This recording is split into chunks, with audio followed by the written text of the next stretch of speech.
The courtyard was never meant to echo like that. It was a private afternoon inside the ancestral grounds of the royal estate, controlled, rehearsed, dignified. Sunlight rested gently against ancient stone. Guards stood in disciplined stillness. The air carried nothing but soft conversation and the distant rustle of autumn leaves. And then a cry, sharp, sudden, wrong. Every head turned at once. Young Prince Louis stood frozen, eyes wide with shock, one small hand recoiling as if the world itself had struck him. The silence that followed was heavier than any alarm. Staff members stopped mid-step. A teacup slipped from porcelain fingers and shattered against marble. Even the wind seemed to withdraw. Then came the voice that split history in two. Calm, measured, unshaking. Arrest her. It was Princess N. No panic, no raised tone. Just authority carved from centuries of duty. Gasps rippled through the gathering. A command like that had not been spoken within these walls in generations. Not against blood, not against rank, not against someone so close to the throne. The guards hesitated, not from fear, but from the weight of what obedience would mean. Because in that single moment, loyalty to family collided with loyalty to the crown. The afternoon had unfolded with ceremonial calm, the kind reserved for private royal gatherings where nothing is left to chance. Beyond the secured gates of the estate, centuries of tradition rested quietly against manicured lawns and pale stone terraces. The air carried measured laughter. Fine china touched polished tables with restrained elegance. Protection officers stood at their assigned distances, neither intrusive nor distant. Their presence felt in the geometry of discipline. It was controlled, ordered, predictable. And then the sound came. A cry, sharp, involuntary. Too sudden to belong in such a setting. Conversations fractured mid-sentence. A teacup trembled in a gloved hand before slipping. Porcelain shattering against marble like a gunshot disguised as accident. The wind itself seemed to hesitate. At the center of the disturbance stood Prince Louis. Small shoulders rigid, eyes wide with stunned disbelief. One hand partially raised, not in defiance, but in reflex. Shock travels differently through a child. It does not hide itself. For one suspended second, no one moved. Then Princess N stepped forward. Her posture was not frantic, not emotional. It was carved in steel restraint. A senior royal does not rush. A senior royal assesses. She looked first at the child, then at the figure standing opposite him. Camilla. There was no visible chaos in her stance, no outward loss of composure, but something in the air between them had shifted, a current invisible yet unmistakable. The guards had already begun recalculating positions. Two advanced subtly. One shifted toward the child, another toward the perimeter. Training does not wait for clarity. And then Princess N spoke. Arrest her. The words were not loud. They did not need to be. They carried the weight of lineage, of command refined by decades of service to crown and country. It was not outrage. It was verdict. A ripple moved through the assembled staff like a physical force. Senior aides exchanged brief, stunned glances. One footman froze mid-step, uncertain whether to proceed or disappear. Arrest. The word did not belong inside private royal walls. Not against someone of rank. Not against someone so closely tied to the sovereign structure itself. Yet it had been spoken. The commanding protection officer felt the sentence strike him like cold iron. Protocol activated instinctively in his mind. Sections of the Royal Household Security Act rehearsed during winter drills, emergency simulations, constitutional contingencies. Detainment of a senior royal required immediate threat assessment, immediate witness confirmation, immediate justification under protective mandate, but it also required something deeper, moral certainty. He looked at Princess N. There was no tremor in her expression, only resolve. Your Royal Highness, he began carefully, voice measured. Her eyes did not waver. Do your duty, not to her, not to blood, to the crown. Those words were unspoken, yet unmistakable. Two guards stepped forward. The movement was disciplined, controlled, respectful. No hands raised yet, no physical contact, only positioning. Camilla's composure did not shatter. She stood straight, chin lifted slightly. Her voice, when it came, was calm, almost incredulous. This is a misunderstanding. It was neither a plea nor a confession. It was a statement. Princess's gaze remained fixed. A child has been harmed. The words hung in the air. Prince Louis had not cried again. He stood close now to a senior aide who had knelt to his level, whispering reassurance. A faint redness marked his skin, not catastrophic, not severe, but present. In royal protocol, physical injury to an heir is never minor. It is precedent. It is vulnerability. It is history remembering its darkest lessons. The commanding officer made the decision. Secure containment protocol. The phrase traveled through hidden earpieces instantly. This was no longer a family disagreement. It was a controlled incident. Guards adjusted formation. A perimeter widened. Estate gates were sealed discreetly. External communication channels were temporarily restricted under internal security clause. No shouting. No spectacle. Only tightening order. Camilla exhaled slowly. You cannot possibly intend to proceed with this. Princess answered without raising her voice. I intend to protect the line of succession. Silence followed. And in that silence, centuries collided. Hierarchy versus duty. Marriage versus bloodline. Personal dynamic versus institutional survival. The guards approached fully now.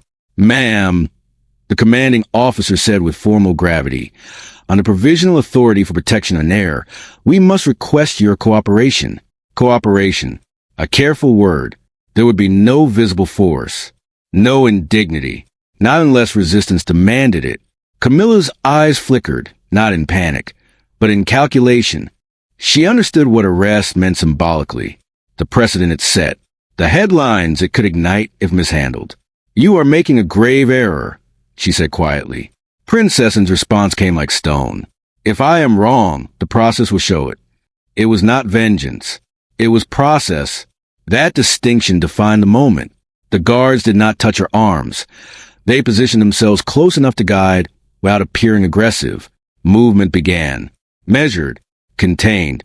Across the courtyard, whispers trembled through staff ranks. Some faces registered disbelief. Others, something else. Tension long buried beneath etiquette. Meanwhile, Prince Louis had begun to breathe more steadily. A palace physician was already en route, summoned through coded alert. His small hand gripped the aide's sleeve tightly, not from pain alone, but from confusion. Children feel tone before they understand words. The estate that had moment ago embodied serenity now carried a pulse beneath its stone, a low vibration of institutional alarm. Inside the command office, screens flickered to life as live feeds were reviewed. And then came the first complication.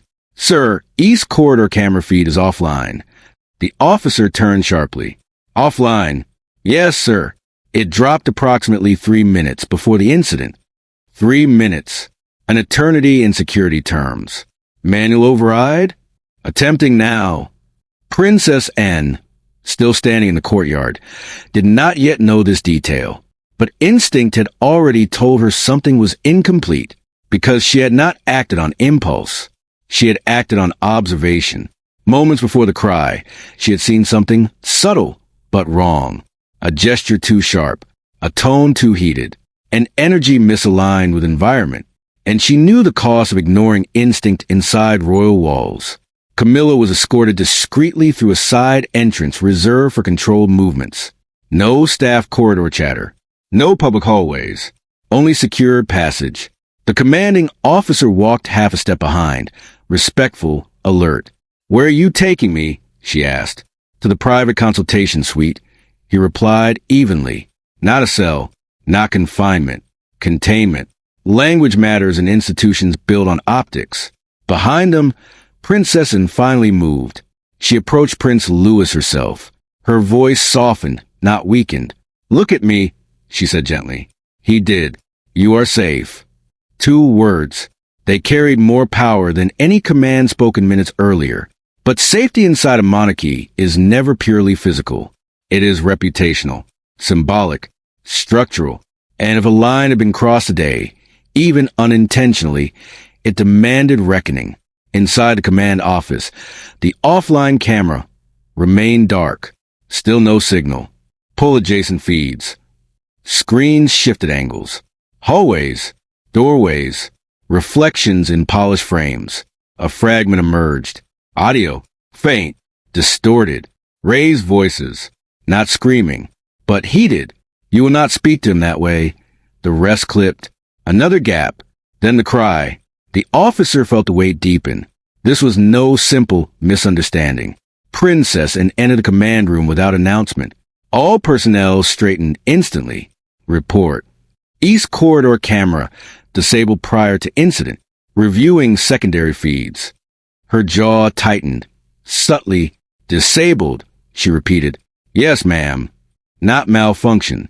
Disabled. A difference that changes everything. Outside, the estate grounds appeared unchanged to distant observers. Birds still crossed the sky. Flags remained motionless in late afternoon light.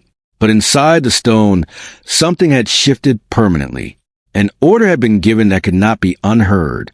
An arrest, provisional or not, of someone so close to the throne would echo beyond walls if mishandled. Princess had understood that, which is precisely why she had spoken.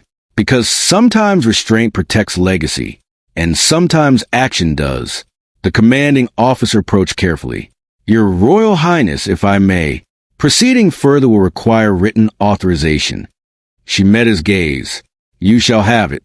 No hesitation. He nodded once. Duty recognized duty. Hours later, statements would be recorded, logs reviewed, timelines reconstructed.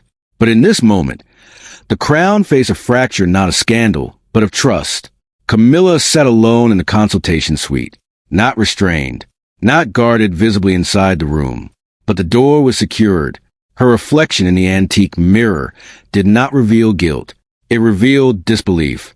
How did it come to this? She murmured, not to anyone present. Because somewhere beneath protocol and rank lay human complexity.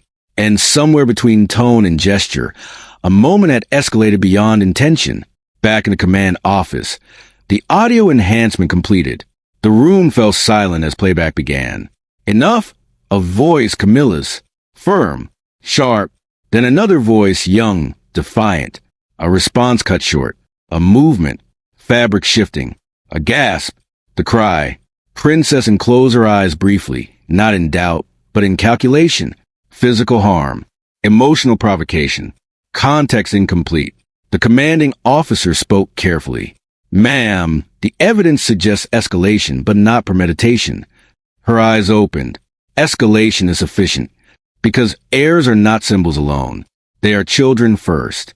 And inside these walls, that must remain sacred. The sun dipped lower outside, casting longer shadows across marble floors.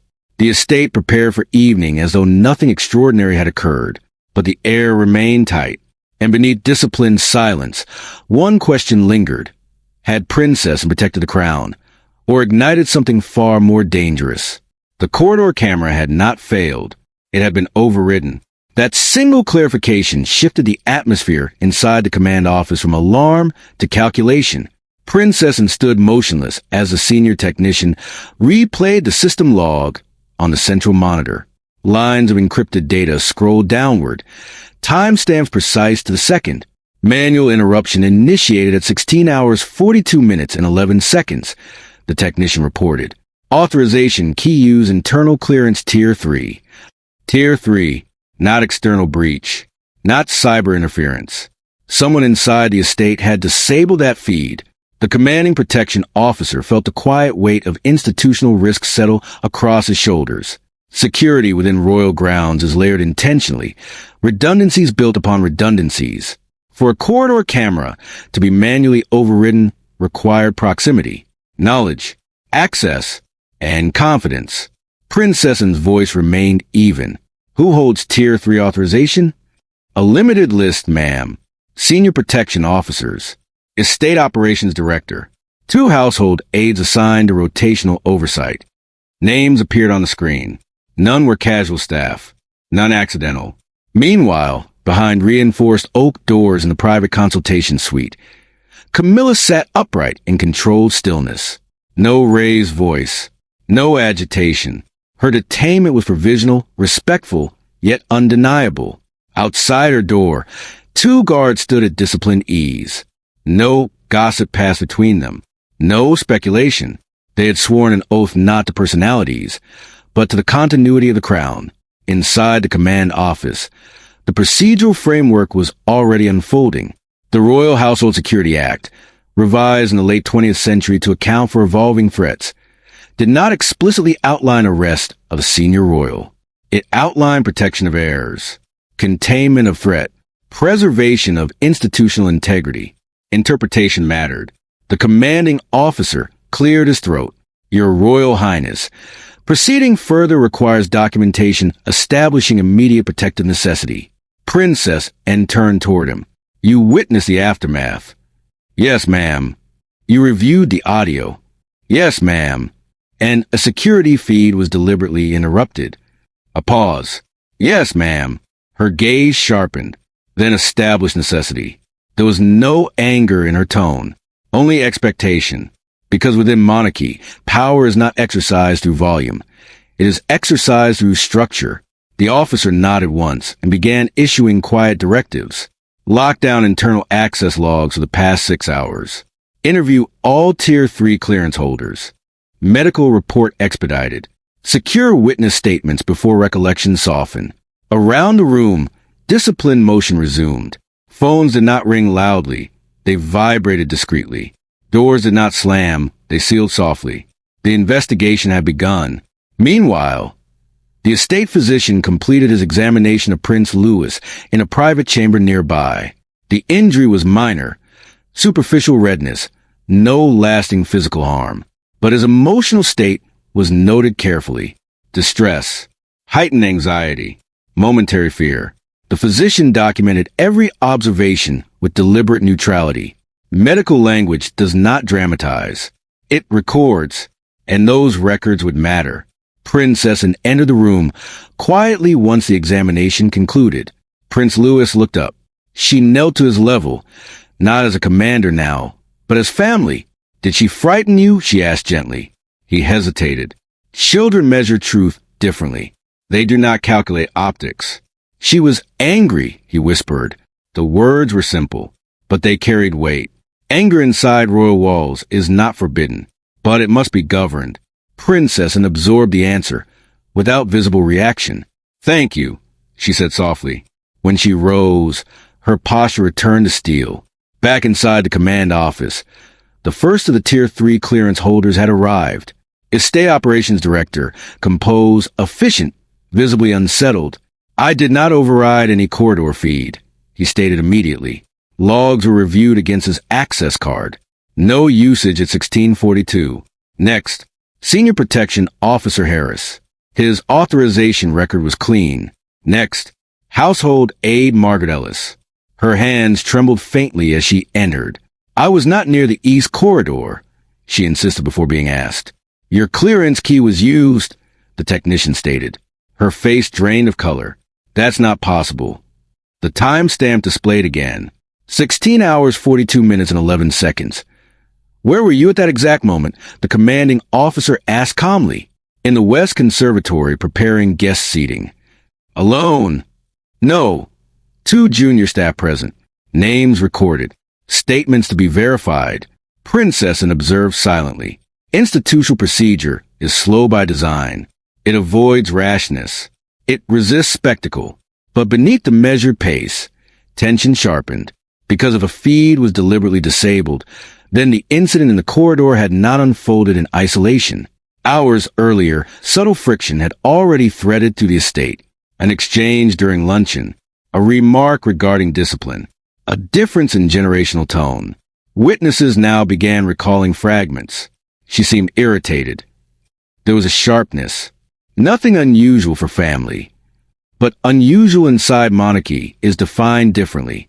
By early evening, the constitutional liaison, an advisor versed in precedent, arrived discreetly through a side entrance. He removed his gloves slowly, assessing the gravity of what he had been summoned into. Detainment of a senior royal, he began carefully, without sovereign directive is without modern precedent. Princess and faced him without flinch. Protection of an heir supersedes comfort. He inclined his head slightly.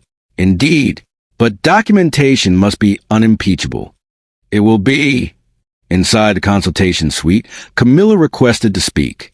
The commanding officer entered alone. You understand, she began, voice control but edge, that this will not remain contained indefinitely. That depends on resolution, he replied.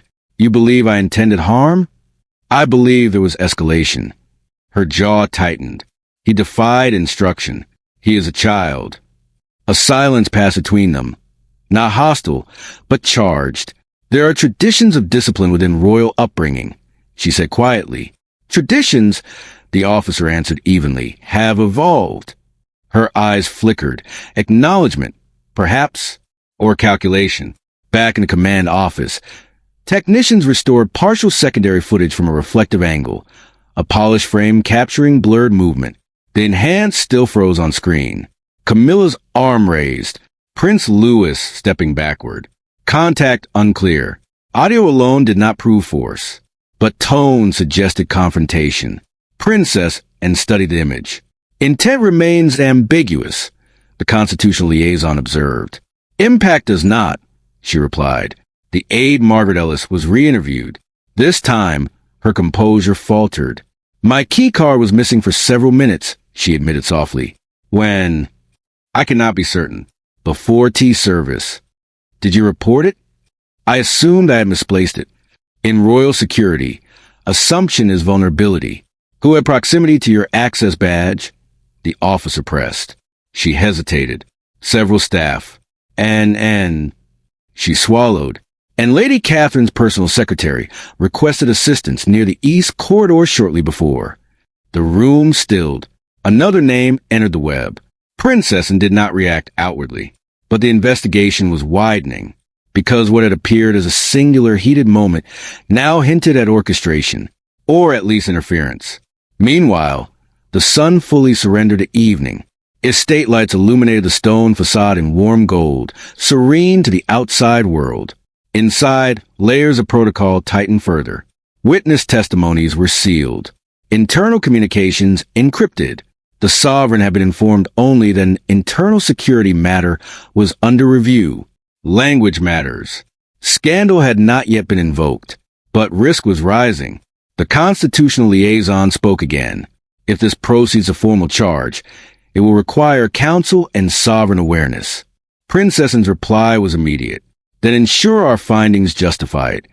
Her authority was not reckless. It was procedural. Because monarchy survives not by avoiding conflict, but by proving it can govern itself. Near midnight, a junior protection officer requested private audience. He entered with visible hesitation. Permission to speak candidly, ma'am. Granted. I was stationed near the east wing prior to the incident. Proceed. I heard raised voices before the camera feed dropped. Specific words? He inhaled carefully. She said, "You will respect me." And he replied, "You're not my mother." The words landed heavily. Personal. Human. Raw. Princess closed her eyes briefly, not in sorrow, but in recognition. This was no calculated assault. It was collision. Authority challenged. Authority asserted. And somewhere in that clash, control had slipped, but the camera override remained unexplained, which meant someone anticipated escalation or feared documentation. The commanding officer felt the line between family matter and security breach blur dangerously. Continue investigation into badge misuse. Princess ordered. Yes, ma'am. Hours later, logs revealed that the override command originated from a portable estate console, one assigned temporarily during maintenance. Its location? Storage adjacent to the east corridor. Accessible, unmonitored for 12 minutes. A gap. Gaps create doubt. Doubt creates instability. Inside her secured suite, Camilla remained composed. But when informed that security override was under investigation, something shifted subtly in her expression. Who else is being questioned? She asked. Standard review only, the officer answered. Her eyes held as a moment longer than necessary. If this was manipulated, she said quietly, then the narrative is incomplete. He did not respond, because that possibility now loomed. Princess stood alone briefly in the now quiet command room. Monitors dimmed. Staff rotating shifts. Institution still humming beneath exhaustion. She understood the stakes fully. If she withdrew her order prematurely, it would appear reactionary. If she pressed without complete clarity, it would fracture trust. Protocol before power. Always, the investigation would proceed not to satisfy emotion, but to establish truth. And truth inside monarchy is never singular. It is layered, complicated, guarded. As midnight deepened, a final report arrived. The portable console used for override bore no fingerprint trace. Wiped clean. Deliberate. Princessin read the line twice. This was no accidental misplacement. Someone had ensured darkness. The commanding officer approached quietly. Ma'am, with evidence of tampering, this shifts classification. Yes, she replied. From internal dispute to potential internal manipulation. Her gaze hardened. Then we proceed accordingly. The private consultation suite was still, but tension pressed against every wall. The soft hum of security monitors served as a muted heartbeat in the room. Camilla remained seated, hands folded lightly, posture precise. She did not appear agitated. Yet every subtle movement betrayed awareness. A woman accustomed to command now held in procedural suspension. Princessin entered without announcement.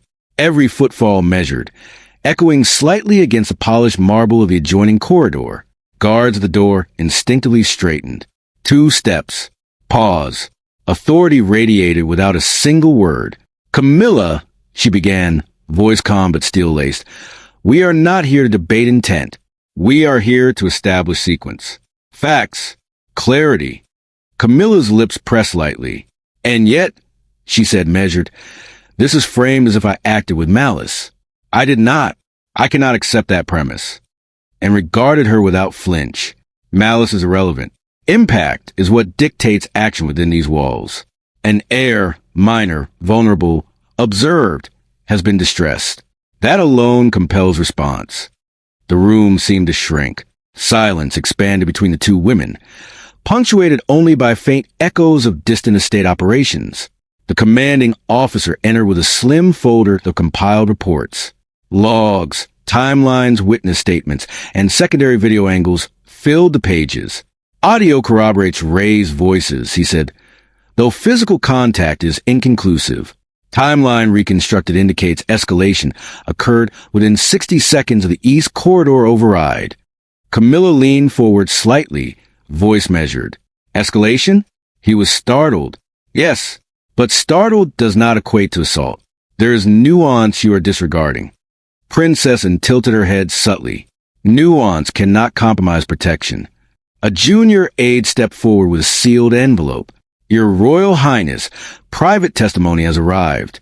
Confidential. And accepted it without breaking gaze. She opened it carefully. Her eyes scanned quickly, narrowing slightly. The testimony revealed a startling detail. Words exchanged moments before the incident were deliberately provocative, whispered from someone unseen in initial logs. The moral weight of the situation intensified.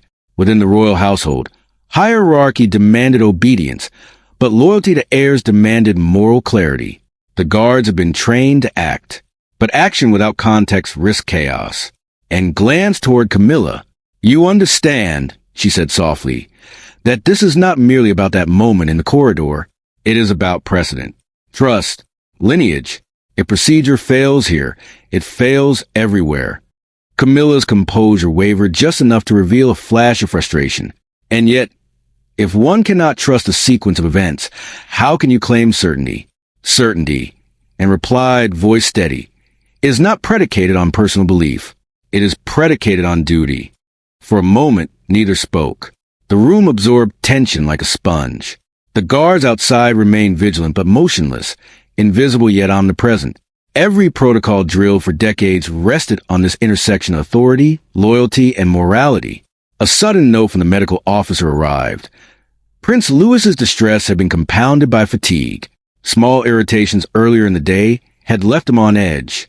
A fleeting gesture from Camilla, misunderstood, misread, had escalated faster than anyone could have anticipated, and his gaze hardened.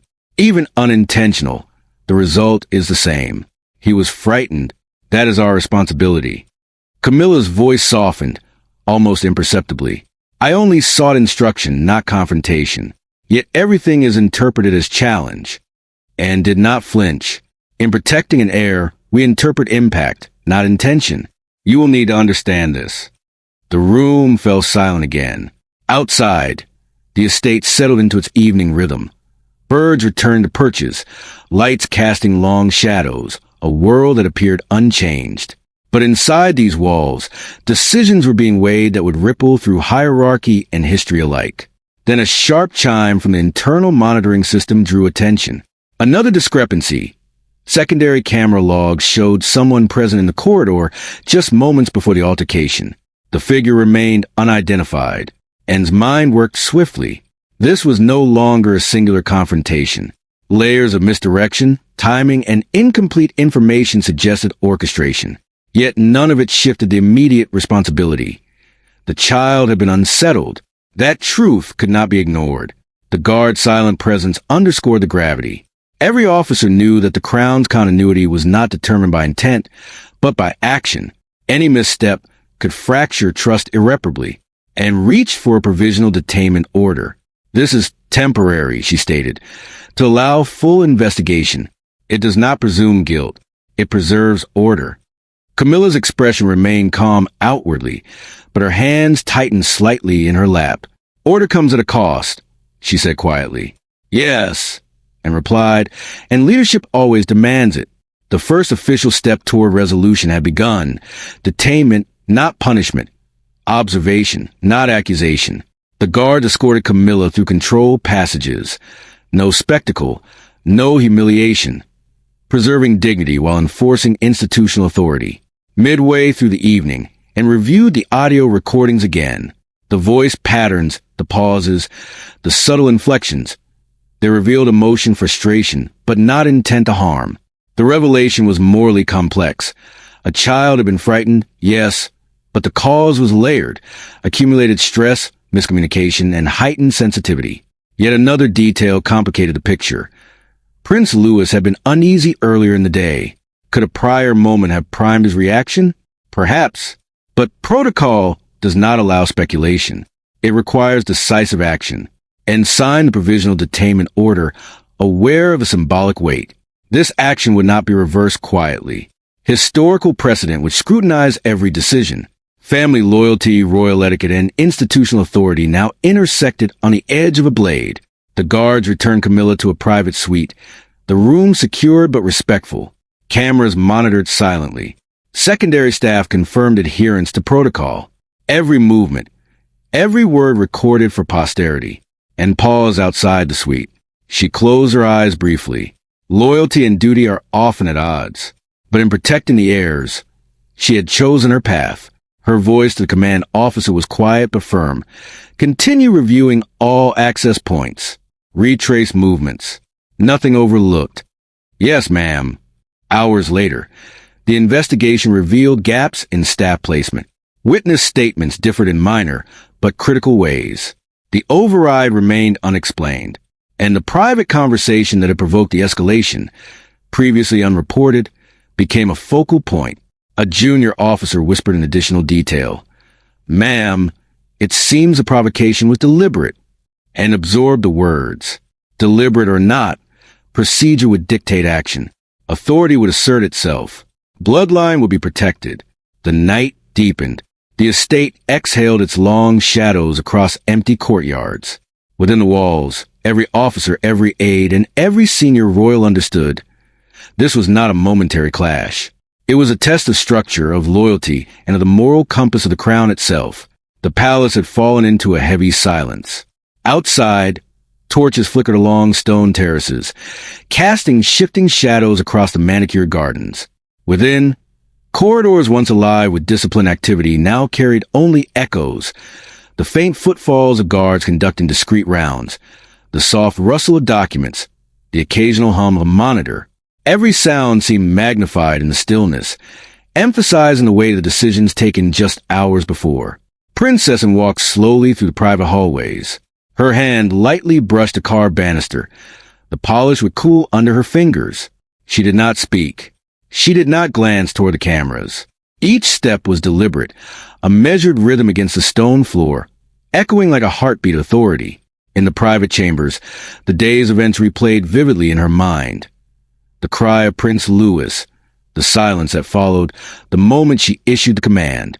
She had acted decisively, yet the clarity of duty did not erase the moral gravity of the act.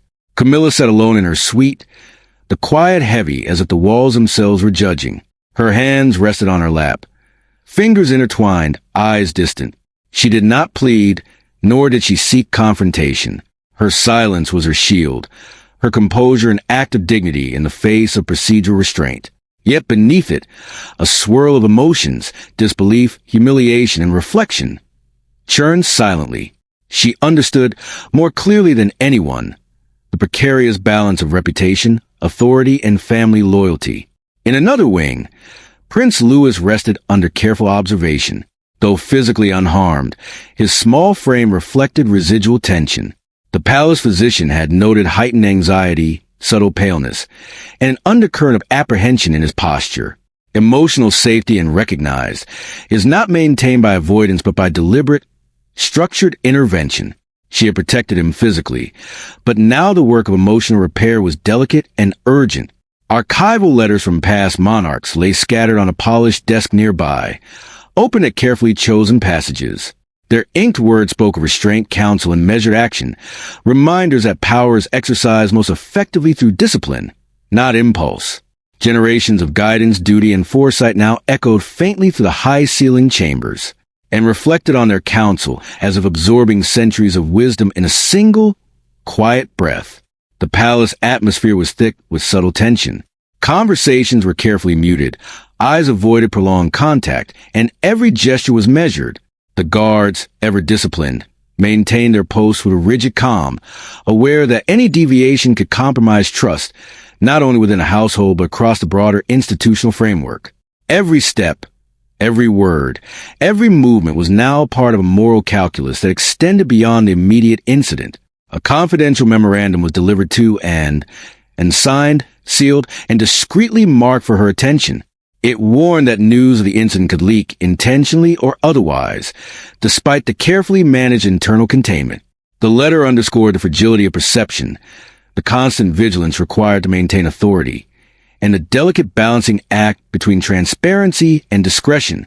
Every decision, and realized, was a reflection of not only personal responsibility, but of historical precedent. Camilla's private reflection continued. She rose slowly, pacing the length of her suite, eyes tracing the shadows along the walls.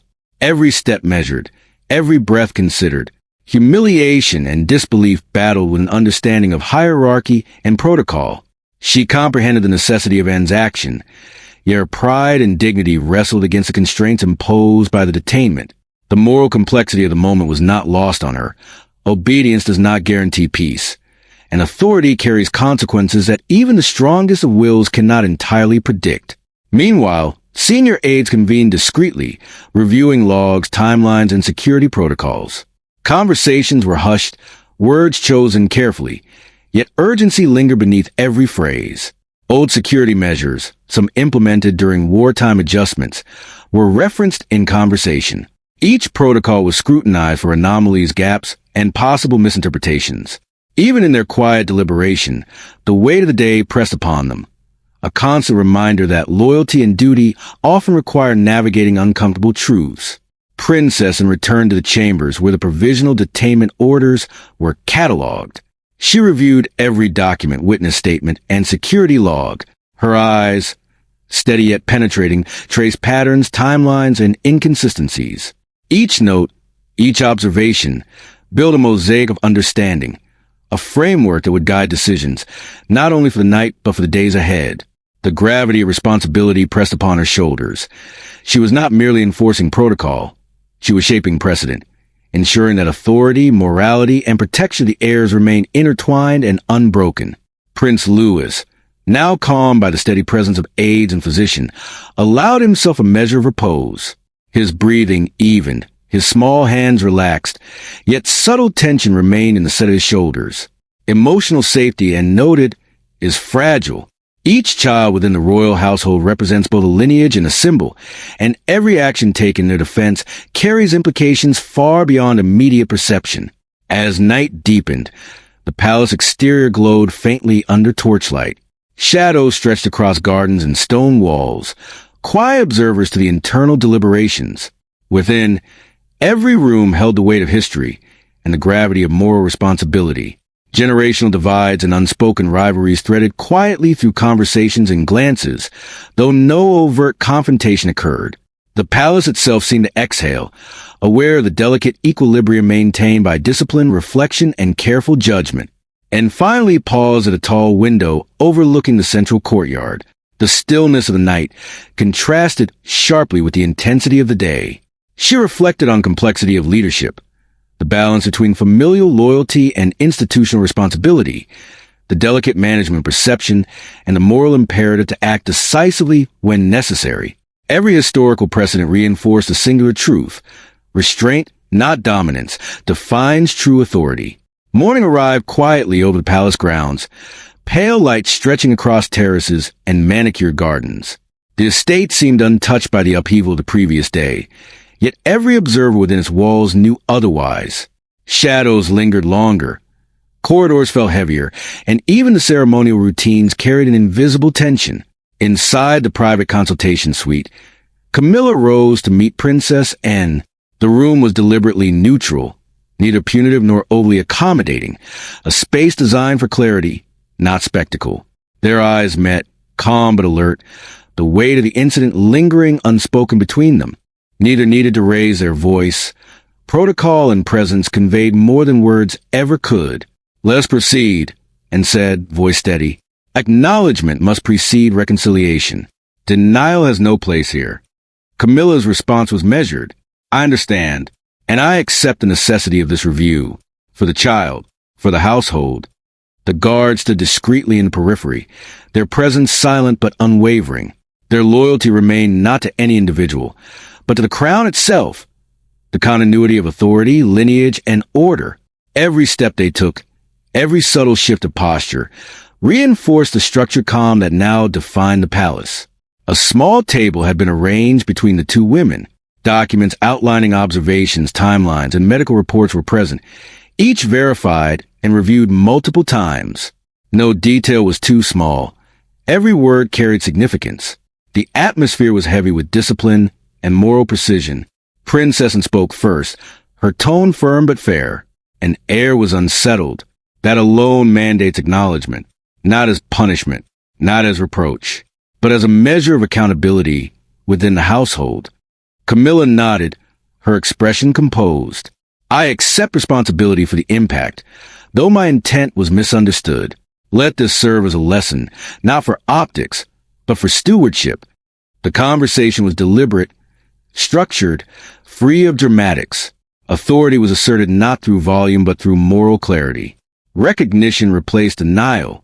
Silence followed, carrying a weight that no words could enhance. Meanwhile, Prince Louis was gently escorted to a quiet room nearby. His caregivers, attentive and composed, ensured that he felt protected and reassured. The residual tension of the prior day had left its mark, yet through structured care and consistent presence, he began to regain composure. Emotional stability, Princess N recognized, was as vital as physical protection. Throughout the palace, staff movements remained disciplined. Meals, communications, and security checks were conducted with precision, reflecting both continuity and adaptation. The household understood that order had been restored, but only within the framework of meticulous attention and clear boundaries. A private apology was extended to Camilla, not a public gesture, but a controlled acknowledgement of shared responsibility and the human complexities of authority and family.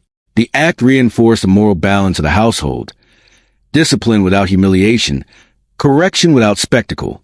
Outside, estate gates were secured. Guards performed silent patrols, reinforcing both security and subtle oversight. The palace itself seemed to breathe a measured sigh, the weight of prior conflicts absorbed into its enduring structure. Order had returned, not through avoidance of conflict, but through its careful and deliberate management.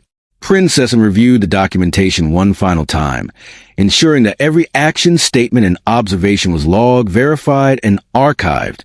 The household had emerged intact, its structure preserved, and its authority reinforced. History, she understood, would remember not only the incident but the measured response that followed. As evening approached, the palace lights glimmered softly against stone walls. Courtyards, gardens, and hallways reflected the quiet dignity that now defined the estate. Discipline, transparency, and acknowledgement had restored equilibrium. Yet beneath the calm, Princess allowed herself a moment of reflection. Leadership is not merely about action. It is about measured restraint and moral fidelity. The estate lay in quiet repose, bathed in the soft glow of early morning light. The gardens were still, the fountains whispering gently, and the stone walls carried a calm of endurance. Inside, the echoes of the recent crisis had faded, replaced by a contemplative silence that felt almost sacred. Princess moved through her private chambers with deliberate care. Every gesture was measured, almost ritualistic, a reflection of the lessons embedded in centuries of tradition. She paused at a high window overlooking the central courtyard, eyes tracing the contours of the palace grounds. The wind stirred faintly, rustling the leaves, a reminder that life within these walls was never truly static. She reflected on the events of the past days. The sudden cry of Prince Louis, the tension-laden command, the careful detainment, and the deliberate process of acknowledgement. Every action had been dictated not by impulse, but by duty. Each decision had balanced authority with restraint, protection with respect, and loyalty with moral clarity. In doing so, she realized, she had not only safeguarded an heir, but upheld the very essence of the crown. Camilla, in her own chambers, also embraced reflection. Her silence was not surrender, but dignity. She considered the weight of accountability, the complexity of authority, and the fine line between personal intent and institutional responsibility.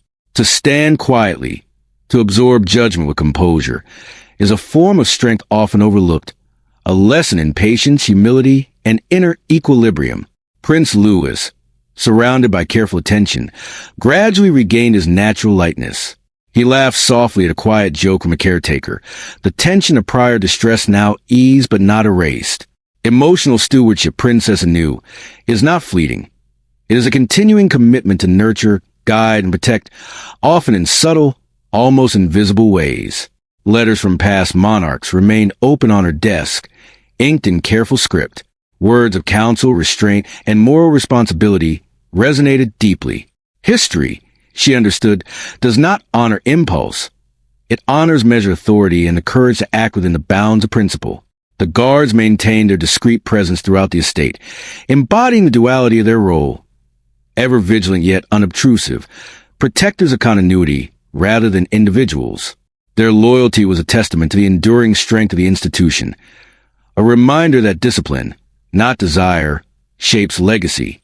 As the sun arced higher, casting gentle light across stone floors and tapestries, Princess allowed herself a moment of quiet satisfaction.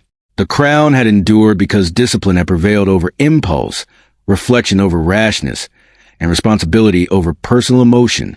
The immediate crisis had passed, but the lessons lingered, profound, layered, and essential. The palace itself seemed to exhale. Corridors that had once carried tension now held a gentle calm. Every chamber, every corridor, every quiet corner reflected the balance restored. Authority exercised with care, loyalty affirmed through action, and restraint codified as a guiding principle. The story of the day, now absorbed into the institutional memory of the household, had become a quiet testament to measured leadership. The events, once chaotic in immediacy, now stood as a blueprint of moral fidelity, a reminder that the crown endures not through avoidance of challenge, but through the disciplined and thoughtful response to it.